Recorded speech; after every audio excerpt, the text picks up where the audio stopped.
Good afternoon, everybody. I'm sorry for the technical glitch and welcome to today's session of Roznama. Now, yesterday we did a very significant piece of news, which was that the Supreme Court of the United States of America declared or said that Donald Trump or the executive of the country cannot undertake imposition of tariffs that Donald Trump had actually done last year. All right. Now, the Supreme Court has taken away or basically just outlined the fact that the executive cannot do so. It is only the legislature in America that can undertake imposition of tariffs. All right. Now, that was undertaken and that was declared, and Donald Trump naturally did not like the Supreme Court's ruling. And in spite of the Supreme Court ruling that Trump cannot undertake imposition of tariffs, Trump not only did do away with this particular ruling, but Trump invoked certain other provisions of the United States of America to impose tariffs. All right. Now, when Donald Trump, under his entire idea of making America great again, had brought in the concept of reciprocal tariffs, he had made this provision of imposing a base rate tariff on everybody. Now, this base rate tariff was actually 10% of tariff that was supposed to be imposed on everyone. Now, yesterday, the Supreme Court said that the executive in the country cannot do so. And this entire imposition of reciprocal tariffs that United States had actually done was by invoking one particular protection act, and that is understood as IEEP Act. All right. So it is International Emergency Economic Provision Act. Okay. And the Supreme Court said that the executive in the country cannot invoke this particular act. It is only the legislature or the Congress that can undertake doing so. So Donald Trump said that if the Supreme Court is not permitting him to invoke this particular act, then he is going to impose something else, and that something else is Section 122 of US Tariffs Act. Okay, Section 122 of US Tariffs Act that he is going to impose, and under this he has raised this base rate tariff from 15% to from 10% to 15% now. All right. Now, this raising from 10 to 15% is actually, good for India. Why? Because as per the India-US trade deal that had just taken place, United States of America had imposed a reciprocal tariff of 18% on India. But now, after the Supreme Court's ruling, this 18% tariff has now been reduced to 15%. Although right now the trade deal as it is not effectively brought onto paper to be implemented. So we have Indians themselves who are voicing opinions, and the Congress specifically is asking the government to tread carefully in terms of this. Okay. So here this particular article which says that the International Emergency Economic Powers Act, IEEPA, is not the only thing that Donald Trump can actually invoke to bring about imposition of this reciprocal tariffs, but instead of this he's invoked Section 122 of the Trade Act of 1974. All right, and invoking this particular Trade Act of 1974, he has increased the reciprocal tariffs from 10 to 15%. He's also went out to say that the Supreme Court of the United States of America is very anti-America in nature, and they do not wish for upliftment of America. They do not themselves want to, make America great again. So he has said all of this. Then India, the present government has also said that India is studying the US tariff moves, and we are also trying to tread carefully in terms of this. Okay. All right. Then the Congress, like I told you, has voiced its opinion that India should put the India-US trade deal on hold and renegotiate it and then bring it to terms. Because now, after the Supreme Court ruling, the tariffs that were actually imposed on us at 18% are now automatically reduced to 15%. So we are also trying to, undertake what measures can be undertaken. And then Donald Trump also came out and he made this statement saying that there is no changing or changes in the India-US trade deal. Okay. He raises tariffs from 10 to 15%, and instead of because the Supreme Court did not permit or said that the executive is not permitted to use this act, so he's used another act, which is the Trade Act of 1974. All right, so we have innumerable articles on this. Do go through it. Section 122 is important. The Trade Act of 1974 is important. That is, increase the tariff rate or reciprocal base rate from 10% to 15% is important. Then International Emergency Economic Powers Act is important. Do keep in mind all of these terminologies. Full forms is one thing that the exam plays onto. And another thing is that this year's exam, we did see MAGA. This is still not an end to America's foreign and economic policy. So you must be adept with all of this. Okay. All right. Then day before yesterday, on the 20th of February, the AI Impact Summit concluded. And not only did it conclude, India was also formally inducted into the Pax Silica. All right. Now, Pax Silica is a program that has been launched by the United States of America from the 12th of December. And under this particular program, the United States of America seeks to bring together the major semiconductor producing countries of the world and such countries who have technologies well developed along lines of semiconductor development under one major umbrella, and to foster technology sharing and to make the global supply chains more resilient and also to reduce dependence on China. So given all of these things, and reduction of dependence on China is something that is very, very important for India, because we also have been importing our largest share of critical minerals as well as rare earth elements, which are very, very important in the manufacture of semiconductors from China. So we are also seeking to look for alternatives to do away or to reduce our import dependencies on China in these terms. All right. So do go through this wonderful article. Gives you a good insight. Okay. Then Lula da Silva, the president of Brazil, was here in India to attend the AI Impact Summit. And also the two leaders of the countries of Brazil and India, they also met on the sidelines of the AI Impact Summit and negotiated bilateral ties. Now, what have they basically talked about? India signed agreements to cooperate in rare earth and critical minerals and steel mining with Brazil. The two countries committed to enhancing trade beyond the current target of $20 billion by 2030 and to expanding the India-Mercosur preferential trade agreement. Okay, Mercosur. Now, this is one term which has been in news this year, specifically because Brazil has been talking about deepening bilateral ties between India and Brazil. And Brazil is one of the member countries of Mercosur. Now, what is Mercosur? Mercosur is a South American trade pact which seeks to foster free markets between the countries of South America, seeks to establish a free common market. This particular trade pact or organization came into existence in 1991. It is headquartered in Montevideo in Uruguay. Okay, Montevideo, Uruguay.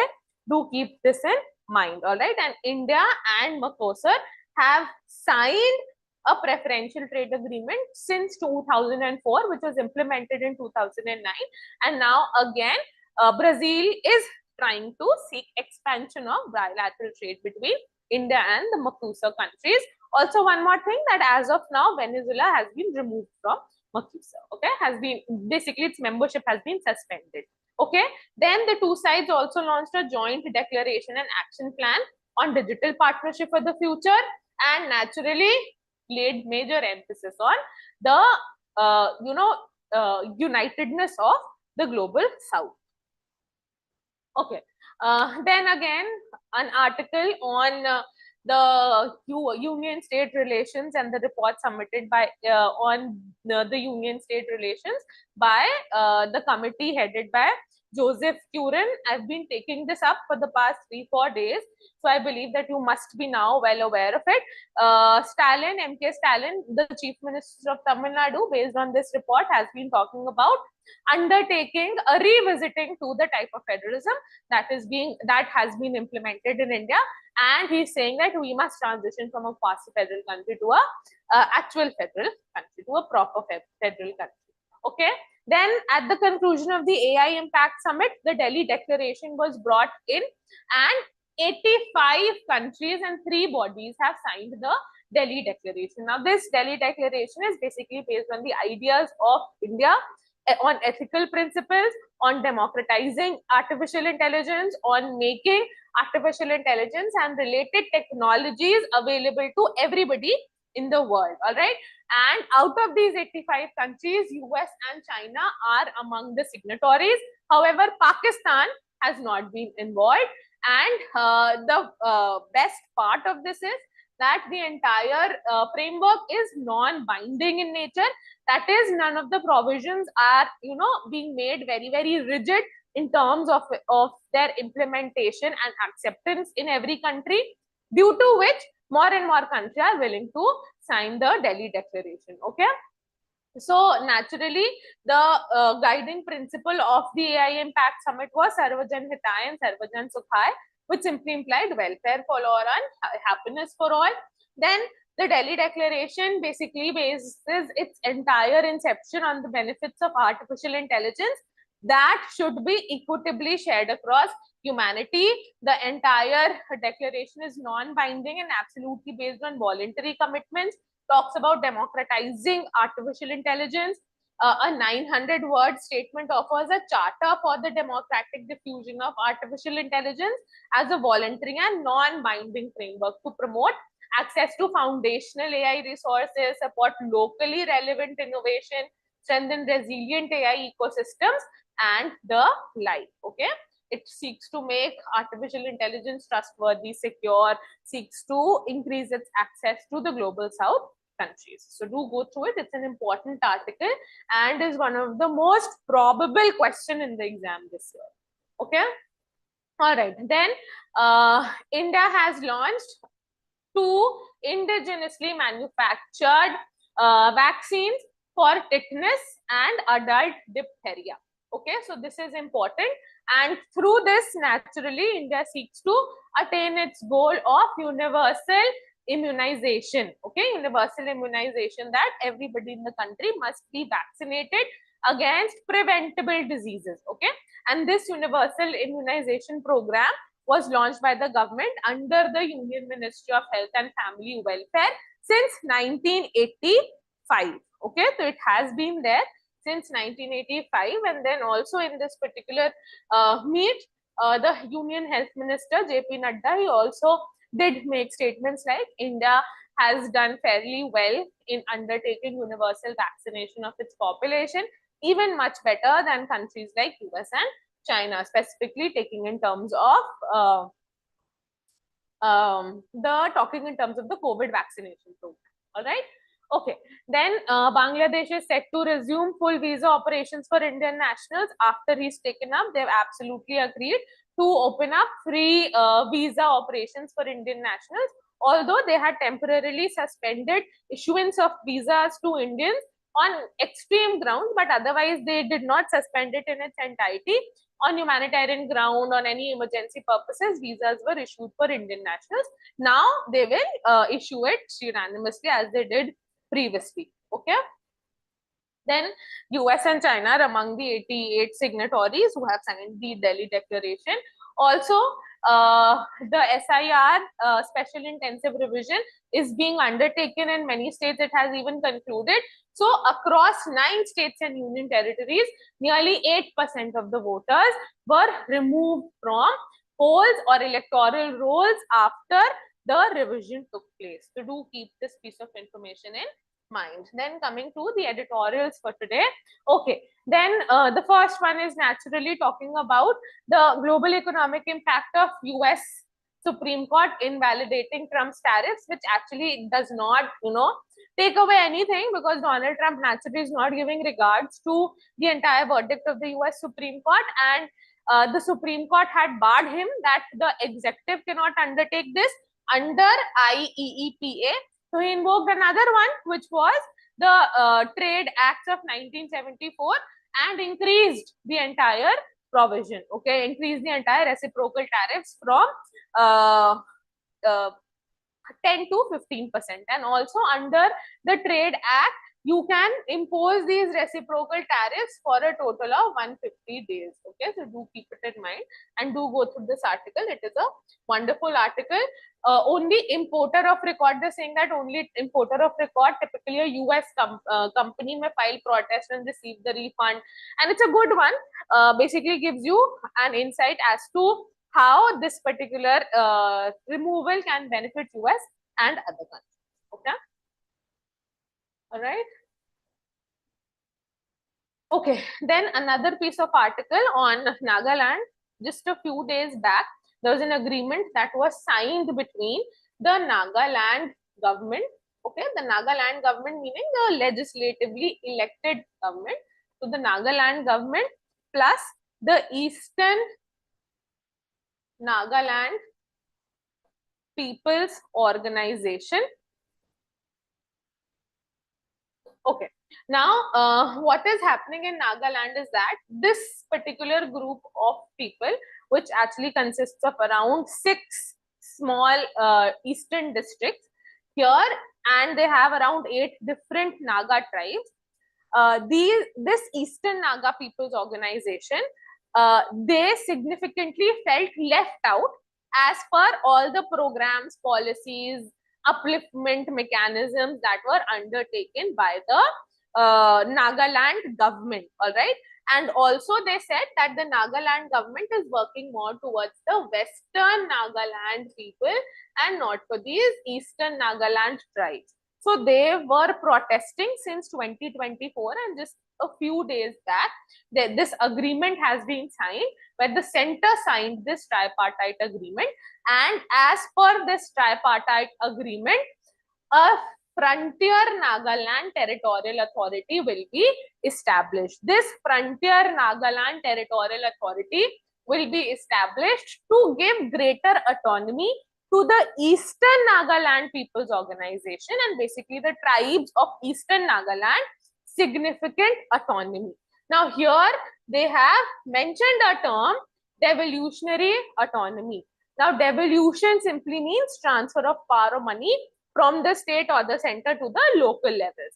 And autonomy here implies that they will be now given significant autonomy to make rules, laws, etc., policies, programs for the development of their people as per their own needs, customs, traditions, etc. And they have been allotted a significant number of subjects to undertake this particular development. Okay. So this is a pretty welcome initiative. Now, naturally, it is giving autonomy to the Eastern Nagaland People's Organization. The Western Front is naturally not liking it, but it was seen as an imperative here to undertake this to root out any sort of disturbance and violence in the state now. Okay, so this has been undertaken, and under this now the particular Eastern Nagaland region will be made a semi-autonomous region and will undertake governance of 6 Eastern Nagaland districts. Also, it will create or lead to an establishment of a mini secretariat within the region, which will be headed by a high-ranking officer to bring state machinery to the doorsteps of Eastern tribes. State machinery is every provision of the state government, everything that has been provided for under the constitution to the Eastern tribes. reducing their dependence on Kohima. Kohima meaning the legislative assembly, the capital of Nagaland, where the elected government of the state rests. Then, according to the blueprint, development outlays will be shared proportionally under the ambit of the Home Ministry. Then the FNTA will exercise legislative executive powers over 46 specific subjects. All right. Then, because now this is an experiment that within the state only, they are creating 2 autonomous regions, 2 district, 2 separate governmental agencies within the same state. Okay. So now they are trying that if this becomes successful, then can they do something similar in Manipur as well? Because in Manipur, naturally, the problem is between the Meitei dominated regions and the Kuki-Zo region, where the Kuki-Zo is demanding for a union territory and separate administration. Okay. So if this is successful, they can maybe try it out here also and see if the entire difference and conflict between the Kuki-Zo tribes as well as the Meitei tribes can actually be rooted out. Okay. So this is a very important article. Do go through this important for your exam. All right, then coming to the key takeaways from the AI summit, what all has happened. So 88 countries and international organizations, 85 countries, 3 international organizations have signed the New Delhi Declaration, which stresses that technology must be democratized to make a difference. Democratized implies that it must be made accessible to everyone. Then the first such summit took place in UK in Bletchley Park in 2003, 2023, sorry, 2024 it was in Seoul, South Korea, 2025 it was in Paris, then 2026 it was in India, 2025 also it was co-hosted between India and France. All right, then the things that have been undertaken here, the government has touted 250 billion investment in commitments as well as a $20 billion in commitments for frontier deep tech research. India has joined Pax Silica, and also the 88 countries have come to a consensus which includes US, China, France, and several other important countries. Then also there was launch of multi-billion LLMs by Sarvam AI. Vikram was the name, I believe, that was launched here.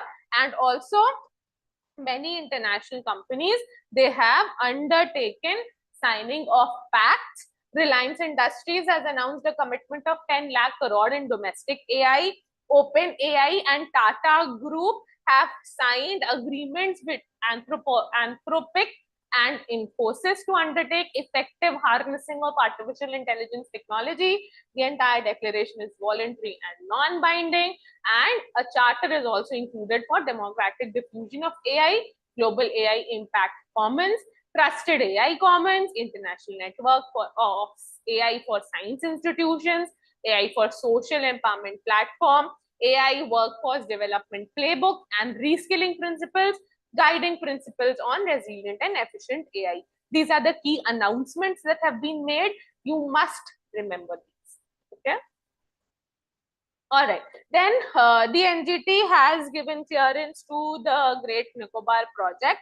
Under the Great Nicobar project, the government seeks to establish a container transshipment terminal, seeks to establish 450 megawatt gas and solar-based power plant, and undertake other development of an international airport and township. Previously, the entire project was not given recognition to by NGT because of its stark ecological imbalances that the project would entail, but now it has cleared it because it is of great national necessity.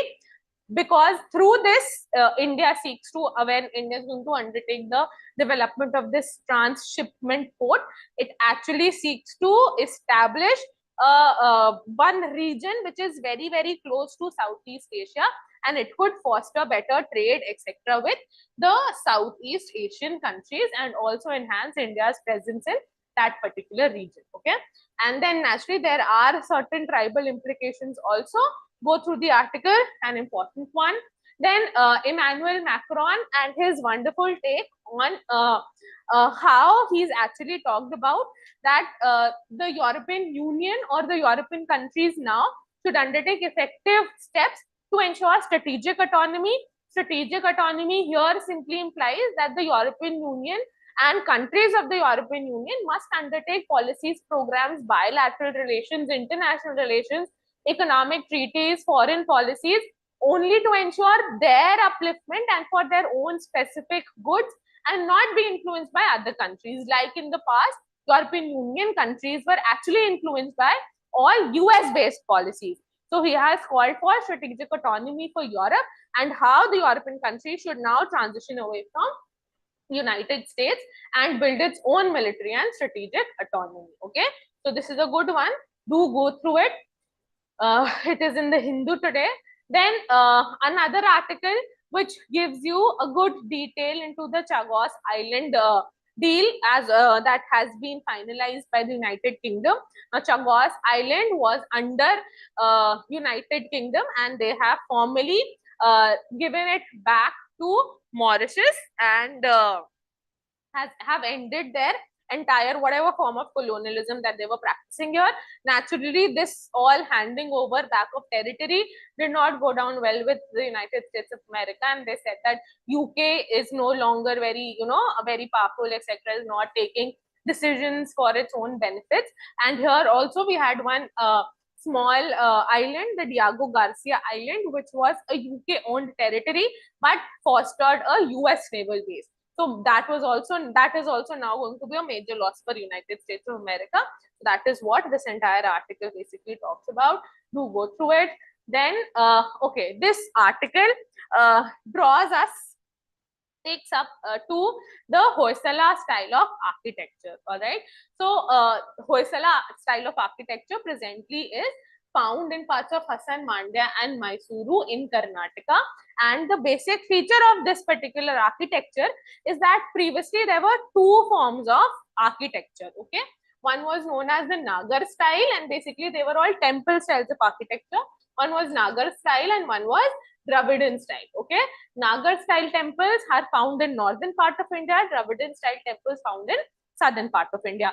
A mixture of both of these styles evolved into the Hoysala style of architecture, which is also known as Vesar school of architecture. And this basically developed in Karnataka and mostly from the 11th and the 14th century.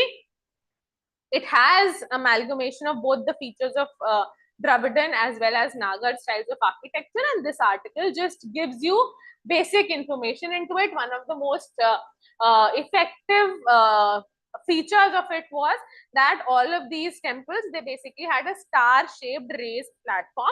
They tried to make star-shaped outlays, basically like this, or it could be this way also, that the entire temple architecture was based in such a manner, and it always had upraised platforms, finely sculpted pillars, choired stepwells, etc.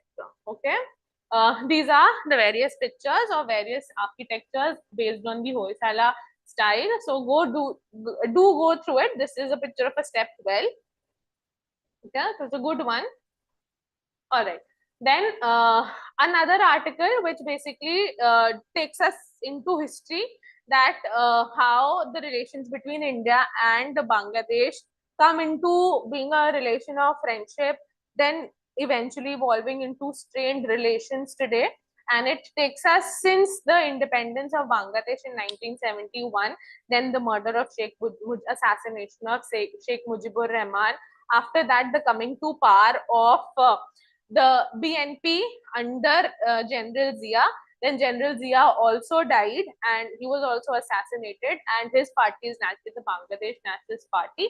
He was the husband of Khaleda Zia, who also served innumerable times as the Prime Minister of Bangladesh, and now it is their son Tariq Rahman who has been elected as the Prime Minister of Bangladesh. Okay, so this is what this article talks about, how in between initially the country was a secular country, then in between it transitioned into an Islamic country and was declared as an Islamic Republic in 1988.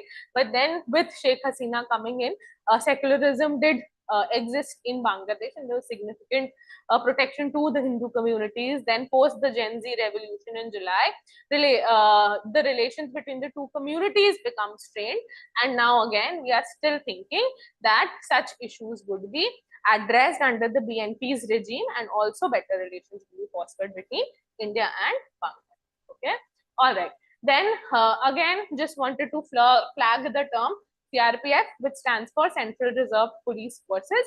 It is this Central Reserve Police Force, one of the forces under the Central Armed Police Forces, that are responsible specifically and only for rooting out Naxalism. The Ministry of Home Affairs has a target of rooting out left-wing extremism or Naxalism from the country by 31st of March 2026. Okay, all right. Then this particular article, not that important. I only took this up to flag a term for you all, which is PVTGs. Okay, so PVTGs is particularly vulnerable tribal groups. Particularly vulnerable tribal groups were initially announced as primitive tribal groups,